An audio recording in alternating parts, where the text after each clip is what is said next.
Hello बच्चों, welcome back to my YouTube channel global coaching institute में आपका स्वागत और अभिनंदन है। मैं आपके सामने उपस्थित हूँ एक बेहद ही लेक्चर लेकर, जिसका नाम है केमिस्ट्री का। ये लेक्चर है बेटा। इसके पहले मैंने बहुत सारे वीडियो अपलोड कर दिया है बायोलॉजी का, तो उसको आप लोग देखिए और देख के कमेंट करिए कि इसके आने वाले और भी वीडियो किस किस टॉपिक पे चाहिए। चलिए आगे बात करते हैं। आज का जो हमारा चैप्टर है बेटा, वो है some basic concept of chemistry, जिसको हम मूलभूत मानते हैं। अगर केमिस्ट्री आप पढ़ने जा रहे हैं तो इस केमिस्ट्री के इस चैप्टर से अगर आप नहीं वाकिफ हैं, आपको नहीं मालूम है, आपको कुछ इसके बारे में नहीं पता है, तो केमिस्ट्री के क्वेश्चन आपको कहीं ना कहीं फिजिकल केमिस्ट्री में आपको प्रॉब्लम क्रिएट करेगा। तो इससे अच्छा है कि पहले हम इसके बेस को जाने। जैसे घर बनाने के लिए नींव को मजबूत बनाना होता है, ऐसे ही केमिस्ट्री को पढ़ने के लिए आपको इस पॉइंट को जानना, इस टॉपिक को जानना बड़ा बेहद है। ये क्लास 11 का चैप्टर नंबर 1 है। और जैसा कि बच्चों के मन में एक भ्रम रहता है, एक क्वेरी रहती है कि क्या सच में केमिस्ट्री का फिजिकल केमिस्ट्री बहुत टफ है? तो ऐसा कुछ है नहीं बेटा। बस आप अपने अपने तरीके से उसको टफ बना लिए। तो बस यही काम करने जा रहे हैं। इसको मैं बेहद ही आसान तरीकों में आपको पढ़ाऊंगा और आपके सामने पीडीएफ भी मिल जाएगा, आपको सामने लिखा हुआ है। तो बस बिना देरी किए हुए आप ये लेक्चर स्टार्ट करते हैं। Some basic concept of chemistry में आज बात करेंगे हम। जो हमारा मूल गोल है वो आपके सामने है, ये देख लीजिए सब लोग। स्क्रीन पे दिख रहा होगा बेटा, ये आपको स्क्रीन पे दिख रहा होगा आज मेरा क्या गोल है। ठीक है, तो ये दिख रहा, हमारा टॉपिक कवर करने वाले हैं। उसका नाम है, एक तो मूल कॉन्सेप्ट कवर करेंगे, दूसरा बेटा आपको कवर करेंगे एवरेज एटॉमिक वेट, तीसरा मैं कवर करूंगा एम्पिरिकल फार्मूला और मॉलिक्यूलर फार्मूला। एम्पिरिकल फार्मूला और मॉलिक्यूलर फार्मूला। तो आप लोग कहीं जाइए मत, बस थोड़े टाइम में मिलते हैं, देखते हैं आगे। तो ये हमारा आज का गोल है, mole concept, atomic weight, empirical formula और मॉलिक्यूलर फार्मूला। इसमें इनसे रिलेटेड जितने भी आपके क्वेरी हैं, जितने भी क्वेश्चन हैं, वो सब हम आपको कंप्लीट करेंगे इसी कॉन्सेप्ट इसी। तो आपको बस इंतजार करने की जरूरत है। आगे बात करते हैं बेटा। चलिए आगे बात करते हैं, ध्यान से देखिए। ये देखिए आपकी स्क्रीन पे लिख रहा होगा, क्या लिखा है बेटा? लिखा क्या है? लिखा है कि मोल कॉन्सेप्ट सच में कहते किसे? कहते किसे? तो मोल कॉन्सेप्ट का अर्थ होता है, मोल मतलब होता है, मोल का अर्थ आपको ग्रीक भाषा में लिया गया बेटा, जिसका अर्थ होता है, जिसको बात करते हैं, जिसका अर्थ होता है, ये लिखा हुआ ग्रीक भाषा में इसी को क्या कहते हैं? ग्रीक भाषा में इसी को पीपा या पाइल्स कहते हैं। पाइल्स का मतलब होता है ढेर, इकट्ठा, कोई चीज इकट्ठा हो, उसमें कुल कितनी क्वांटिटीज है, कुल कितनी एंटिटीज है, that amount is known as moles. उसी को कहा क्या जाता है बेटा? मोल्स कहा जाता है। जैसा कि डेफिनेशन आप लोगों के सामने लिखा हुआ है कि मोल्स किसे कहते हैं? A mole is the amount of substance, a mole is the amount of substance that contain a many entities. Entities का मतलब क्या होता है? इसमें कौन कौन से भाग सम्मिलित हैं? तो इसमें बेटा एटम्स भी हो सकते हैं, मॉलिक्यूल हो सकते हैं, इलेक्ट्रॉन हो सकते हैं, प्रोटॉन हो सकते हैं या न्यूट्रॉन हो सकते हैं। इवन अगर बात किया जाए, कह सकते हैं एक सामान्य भाषा में कहा जाता है कि किसी भी पदार्थ का जो कुल मात्रा होता है, जो उसमें कुल कणों की संख्याएं होती हैं, वही उसके मोल कहलाते हैं। ये बात आपको क्लियर होगा। तो वही चीज मैंने इंग्लिश में लिखा है बेटा, a molecule is the amount of substance that contain as many entities of ORR particle called as क्या? इसी को कहते क्या है बेटा? इसी को कहा क्या जाता है? मोल्स कहा जाता है। इसी को मोल कहा जाता है। और आपने पढ़ रखा है, मोल को स्मॉल एन से प्रदर्शित किया जाता है। किससे प्रदर्शित किया जाता है? स्मॉल एन से प्रदर्शित किया जाता है। इतनी बातें अगर क्लियर हो गई हो तो आज एक एग्जांपल से समझने की कोशिश करते हैं बेटा। ये देखिए आपके स्क्रीन पे जो बना हुआ है, इसको समझने की कोशिश करते हैं। देखिए कह रहा है, एक मैंने एक बर्तन लिया, पात्र लिया, इस पात्र में कुछ कुल पार्टिकल रखे हुए हैं। देखिए पार्टिकल, अब पार्टिकल में होते क्या क्या है बेटा? एटम्स होते हैं, मॉलिक्यूल होते हैं, इलेक्ट्रॉन होते हैं, प्रोटॉन होते हैं और न्यूट्रॉन होते हैं। पार्टिकल में भी कंसिस्ट ऑफ क्या, atoms, molecule, electron, proton, neutron, anti neutrino में भी बहुत सारे हो सकते हैं। लेकिन हमारे जो सिलेबस में जो मुझे बात करना जिसमें हमारे लिए इंपॉर्टेंस है वो इतनी है। एटम्स की बात करते हैं, मॉलिक्यूल की बात करते हैं, या इलेक्ट्रॉन की बात करते हैं, प्रोटॉन की बात करते हैं, या न्यूट्रॉन की। इसी से मिलके एक आपका जो सूत्र निकल के आया बेटा वो कहलाता है कि अगर बेसिक है कोई भी मटेरियल कैसे हो सकता है, तो मोल पढ़ने से पहले इतना तो पता सबको होना चाहिए बेटा कि मोल में जो बातें क्लियर होती है वो क्या होती है।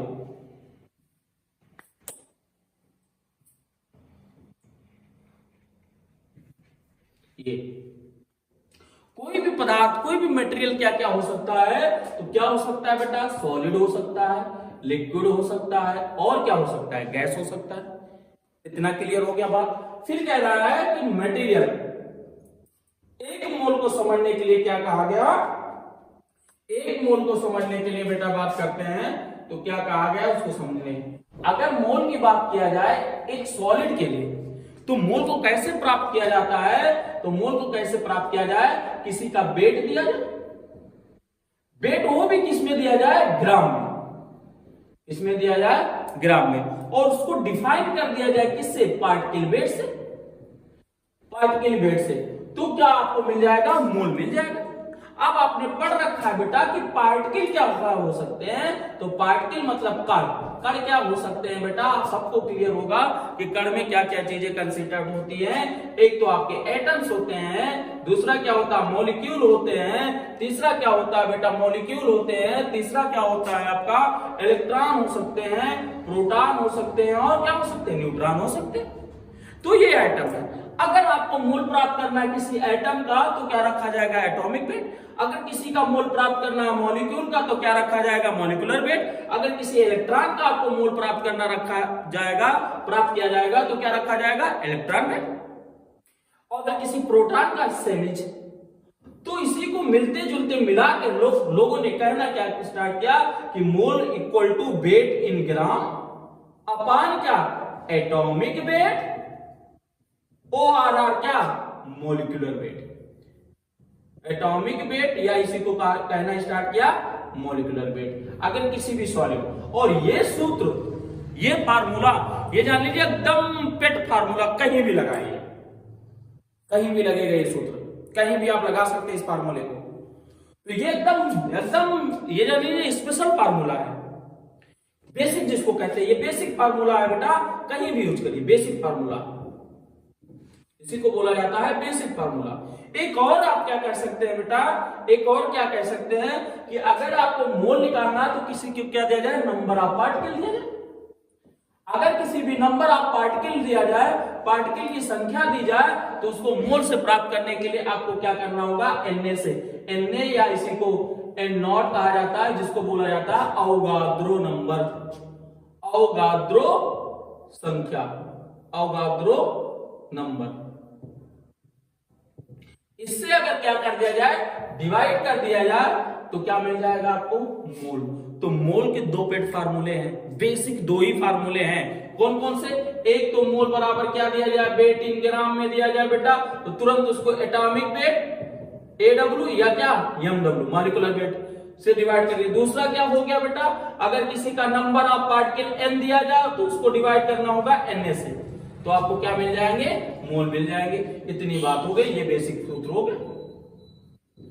लेकिन कुछ स्पेसिफिक सूत्र है, वो कम ही जगह पे लगते हैं। जैसे आगे बात किया जाए बेटा, एक तो आपको अगर किसी लिक्विड का मोल आपको प्राप्त करना है, किसी द्रव के लिए मोल प्राप्त करना है, वो भी किस पे, STP और किस पे, NTP पे, तो आपको मोल क्या होगा, मोल के लिए सूत्र क्या होगा बेटा, N बराबर क्या होगा, B, वो भी किस में होना चाहिए, लीटर में, और इसको डिवाइड करेंगे, भाग देंगे किससे, 22.4 लीटर से, तो आपको क्या मिल जाएगा, मोल मिल जाएगा। लेकिन कभी कभी क्वेश्चन में आपको क्या करता है, फंसाने की कोशिश करता है, बस इस आयतन को क्या किस में देता है, ml में। तो कुछ नहीं करना बाबू मेरा, इस ml को अगर ml में दे रहा है तो इसको ml में चेंज करना है, 22,400 हो जाएगा, बोलो है ना, तो ये ml में हो जाएगा 22,400। तो मोल का अगर किसी लिक्विड मीडियम में होता है तो आपको ये बात याद रखना, कॉन्सेप्ट नंबर 1। लेकिन ये सूत्र कैसा है, स्पेसिफिक है। स्पेसिफिक क्यों है, केवल एक ही जगह पे लगे, कहां पे, जब ये मीडियम कैसा हो, लिक्विड हो, कैसा हो, लिक्विड हो। लेकिन नेक्स्ट बात करते हैं बेटा, नेक्स्ट बात करते हैं, अगर किसी गैस का मोल प्राप्त करना है, सॉरी, किसी गैस का मोल प्राप्त करना है, गैस का मोल, तो कैसे प्राप्त कर सकते हैं गैस का मोल, कैसे, एनटीपी पे दिया हो गैस, तो आपको आदर्श गैस समीकरण याद आना चाहिए, जिसका नाम है ideal gas, ideal gas equation. Ideal gas equation से द्वारा भी हम मोल को प्राप्त कर सकते हैं। कैसे कर सकते हैं बेटा, अगर आपने पढ़ रखा पीवी बराबर एनआरटी, अगर n को हम इधर लाएंगे तो आएगा क्या, पीवी अपान क्या, आरटी। ये मोल का ये भी स्पेसिफिक सूत्र है। कब लगेगा, जब किसी गैस के लिए मोल प्राप्त करेंगे तब लगेगा। पास आउट पा रहे, तो इतनी बातें हो गई, जहां पे की P बराबर क्या है, प्रेशर, क्या है बेटा, प्रेशर, और V बराबर क्या है, वॉल्यूम ऑफ गैस है, वॉल्यूम ऑफ गैस है। R बराबर क्या है, रेडबर्ग कांस्टेंट है, रेडबर्ग कांस्टेंट। और T बराबर बात किया जाए बेटा, तो टेम्परेचर, और टेम्परेचर ऑलवेज किस में लिया जाएगा बेटा, केल्विन में लिया जाएगा। ये एकदम खास बात याद रखना। तो ये कहां पे लगेगा, जब कोई गैस किस में दी हो, गैस के लिए मोल प्राप्त करना, तो आपको ये सूत्र लगाना है, और बड़े ध्यान से लगाना बेटा। तो दो चीजें देखना है, इसके पहले वाला देखिए, अगर लिक्विड के लिए लगाना है तो आपके सामने ये सूत्र है, बोलो है ना। अगर B किस में दिया है बेटा, लीटर में, तो ये, और अगर B किस में दिया है, ml में, तो आपके सामने ये लिखा है। अगर किसी गैस के लिए निकालना है तो गैस के लिए ये आपके सामने सूत्र है। ठीक है, आगे बात करते हैं बेटा, इसके आगे बात करते हैं। तो इतनी बातें क्लियर हो गई। तो बेटा नेक्स्ट टॉपिक पे डिस्कशन करते हैं। कॉन्सेप्ट नंबर अगर थर्ड की बात किया जाए, तो थर्ड में आप ध्यान से देखिए, अगर आप मोल प्राप्त कर लेते हैं, मोल निकाल लेते हैं, मोल फाइंड कर लेते हैं, तो क्या करना होता है, नंबर ऑफ एटम्स पूछ सकता है, या क्या पूछ सकता है बेटा, number of molecule, number of molecule पूछ सकता है। तो इतनी बातें हो गई। अगर नंबर ऑफ एटम्स पूछ रहा है तो बेटा क्या करना होगा, मोल को गुणा करना होगा Na से। Na मीन्स होता होगा ध्रुव संख्या गुणे जो आइटम्स आपको निकालना है,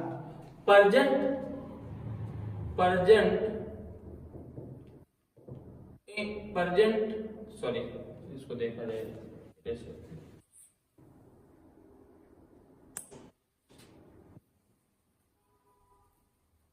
present of atom in a compound। जैसे मान लो अगर AX BY है, तो अगर अलग अलग आपको निकालना है तो क्या A के मोल निकालना है, A के एटम्स निकालना होगा तो A के रखेंगे, अगर B का निकालना है तो B के एटम रखेंगे। आप समझ पा रहे हो? जैसे हमने बात किया कि H2O एक है, H2O में अगर हाइड्रोजन का निकालना होगा तो यहाँ पे 2 रखा जाएगा, ऑक्सीजन का निकालना होगा तो 1 रखा जाएगा। अब इसी क्वेश्चन को पलट के पूछ सकता है कि नंबर ऑफ मॉलिक्यूल्स आपको प्राप्त करना है, तो नंबर ऑफ मॉलिक्यूल में होगा n अपान गुणे में Na, और प्रेजेंट में total number of atom, total number of atom present in a molecule, in a molecule, या इसी को बोलते हैं क्या, कंपाउंड। जैसे अब इस वाले की बात किया जाए, हाइड्रोजन की बात किया जाए, इसको एग्जांपल के थ्रू समझा जाए, एग्जांपल के थ्रू तो देखा जाए बेटा, अगर वाटर के लिए बात किया जाए, अगर इसके मोल दिए जाए, मान लो 1 मोल दिए हैं हाइड्रोजन के लिए, जल के लिए 1 मोल दिया गया है, और पूछा जाए टोटल नंबर ऑफ मॉलिक्यूल क्या होगा, तो कुछ करना नहीं होगा।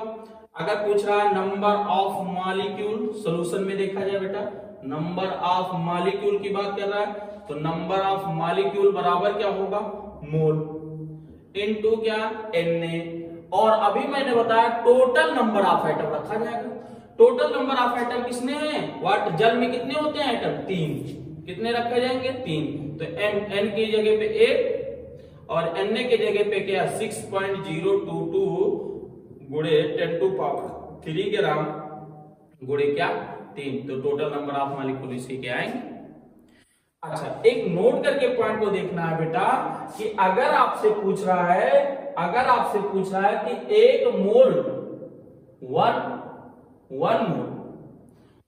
मोल क्या होगा, हमेशा 1 मोल हमेशा Na के बराबर होगा। ये इंपॉर्टेंट है, 1 मोल Na के बराबर होगा, या इसमें कह सकते हैं 6.022 गुणे 10⁻23 ग्राम ऑफ एटम्स के बराबर होगा। ये हमेशा रटा होना चाहिए। पर जैसे अब 1 ग्राम ऑफ एटम कर रहा है तो हमेशा वो मोल के बराबर होता है। ये हमेशा जान लेना, एकदम बेहद खास पॉइंट है, तो इतना याद रखने वाली बात है। अब आपको एक जगह पे समराइज करते हैं कि मोल को निकालने के लिए क्या क्या फार्मूले हमने पढ़ा, उसको देख। अगर आपको मोल निकालना होता है तो क्या कर सकते हैं, वेट हो, वो भी किसमें, ग्राम में, तो हम क्या सकते हैं एटॉमिक वेट या क्या मॉलिक्यूलर वेट से उसको क्या करते हैं, डिवाइड करते हैं। या क्या दिया होता है n, नंबर ऑफ पार्टिकल दिए होते हैं तो Na से भाग करते हैं। या क्या दिया होता है, किसी भी लिक्विड मीडियम में मोल प्राप्त करना तो आयतन दिया होता है, वो भी किसमें, लीटर में, तो इसको 22.4 लीटर से डिवाइड करते हैं। या आपको किसी गैस के लिए मोल प्राप्त करना होता है, आइडियल गैस, तो PV बटे RT।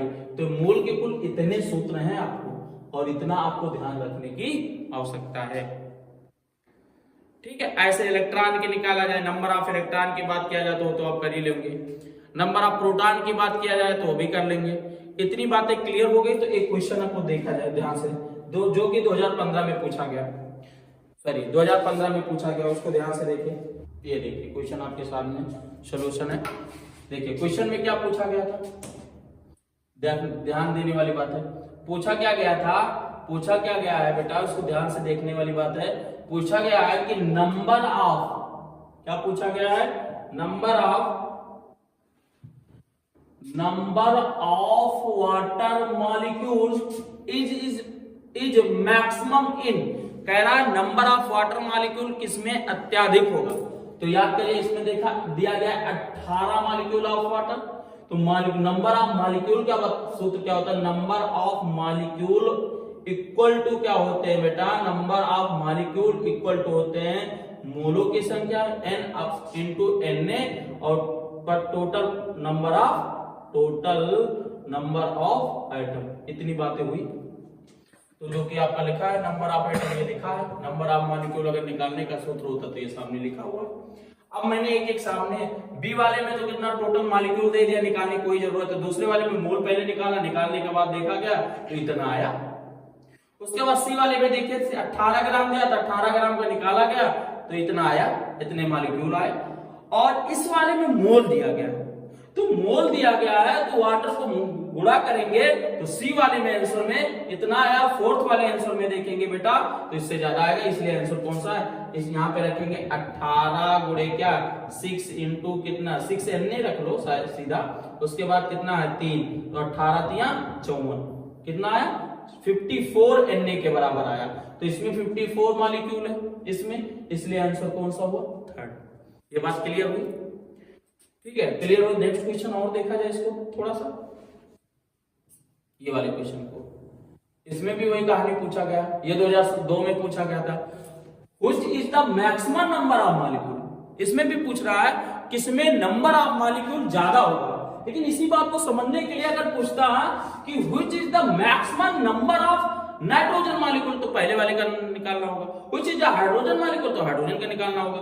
अगर अलग अलग पूछता तो अलग निकाल। अब इसमें कॉमन पूछ रहा है किसमें सबसे ज्यादा होगा, तो मैंने सब सॉल्यूशन आपके सामने लिखा हुआ। पहले का सॉल्व किया तो कितना आया 1/2 Na आया, दूसरे का 2 Na आया, इसका 1 पॉइंट समथिंग Na आया, और इसको सॉल्व किया तो ये आया कितना Na के बराबर। तो सबसे ज्यादा किसमें आया 2 Na, कितने आए 2 Na, इसलिए सेकंड आंसर हो गया आपका।